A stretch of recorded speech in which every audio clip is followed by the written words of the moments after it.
Round 2 of the Super Rugby season is done and dusted, and wow, what a number of upsets this weekend. Rob and Garen are joining me in studio to talk about them. Guys, why don't you tell me how the 5 South African teams fared? Morning, Jen. As you said, number of upsets this weekend, no bigger than the Lions over the Stormers, but we'll get to that game shortly. The first game involving the South African teams took place on Friday evening. The Cheetahs at home against the Bulls. As I mentioned on Friday, I wasn't going to be surprised if either the Cheetahs or the Bulls won. I thought it was a bit of a toss-up. Yes. As it turns out, it wasn't the greatest game ever played. The rain came down in Bloemfontein and the Cheetahs won. So they're now 1-1, having lost to the Lions but beaten the Bulls. The Bulls 0-2, looking horrendous, I think, Rob. Personally, one of the weakest starts I've ever seen. Weakest Bulls pack, weakest Bulls backline. I don't know what's going on in Pretoria. I'd be really worried if I was them. But they're certainly not looking good, and there's actually a poll up on Sport24. Our readers have voted them most likely to finish bottom of the SA conference now.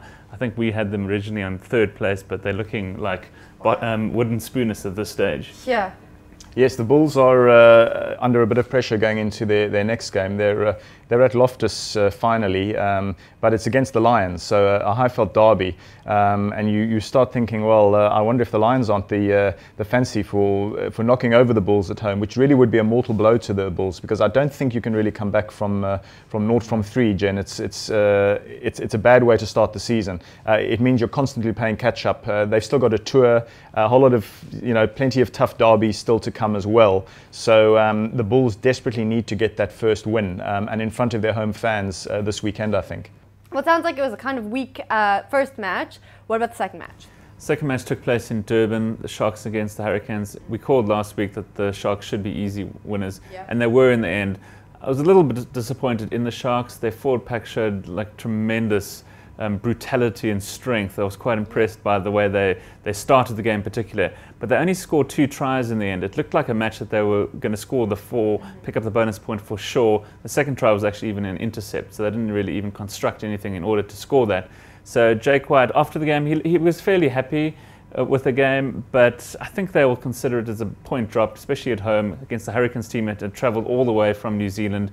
It was their first game of the season. They started off like they hadn't played for some time. So the Sharks, picked up the 4 points. They're top of the South African conference, but again, not the best performance from them this season, I'm sure. The one thing the Sharks do have now is they've got 9 points out of 10, which they probably would have banked. Perhaps they would have assumed maybe that in the first game against the Bulls, they might not have got the bonus point, thinking, the usual sort of brutal South African derby. So they did get it then, and of course then failed to get it against the Hurricanes. Maybe you could say of the Sharks, they've had 2 tough games now in the really sweltering Durban humidity, and perhaps that came into effect a little bit. I think they'll quite enjoy having a bye weekend now. A nice chance for them to regroup. It's a fortnight before they play again, so a little bit of a chance for the humidity to sort of ease off, that real midsummer humidity to ease off in Durban and make things a little bit easier and more bearable for them going forward. So they're not in a bad space. I sort of rated their performance as sort of a 3 out of 5, really. They didn't really fire on all cylinders, but some good signs. I thought, as you mentioned the physicality, I thought people like Willem Alberts, Beeston Tawarira had really forceful games, and the one thing the Hurricanes didn't really look like doing was threatening an upset. So I think Jake would be pretty happy that they saw them off reasonably comfortably. All right, and the third match? Not great if you're a Stormers fan. I think Rob and I are in agreement on this. It's one of the worst performances we've ever seen from a Stormers team. Ever. Like since day one. So not great at all. I had in the back of my mind, I had this concern that because it was the Stormers' first game of the season and the Lions had already played a game, that there would be some ring rust from the Stormers. They weren't even that impressive in pre-season. They lost to the Cavaliers, albeit a second-string team, but they weren't that great, and it certainly showed on the day. Virtually nobody turned up. It was an abject performance. Skipper Jean de Villiers after the match called it disgusting, which pretty much sums up the performance. So the less said, the better if you're a Stormers fan. But from a Lions point of view, fantastic win back-to-back. It's been forever almost since they've managed to win back-to-back Super Rugby games. So they're sitting pretty second in the South African Conference. They welcome the Bulls this weekend. But 34-10 in the end. Marnitz Boshoff doing tremendous things. 3 drop goals, brought back memories of Nice Buerta playing. So the Johannesburg faithful turned out, I think there were 40,000 people there. It was fantastic to see. Good to see them back in Super Rugby. but the Stormers back to the drawing board ahead of Friday's match against the Hurricanes. They've got a lot of work to do. I think there'll be some interesting training sessions this week. A lot of sort of self-analysis of what went wrong. It really was a dreadful showing. Jean de Villiers, as you said, was unusually animated. He's usually a very laid-back sort of guy. Doesn't get too emotional, but you could see that he was really seething about the performance.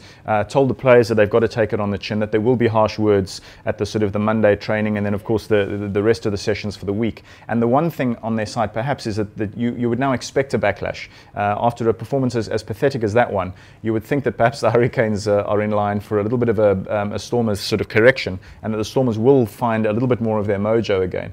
The worrying thing was that they looked so far off a championship side that is a big concern for Stormers fans ahead of the opening game.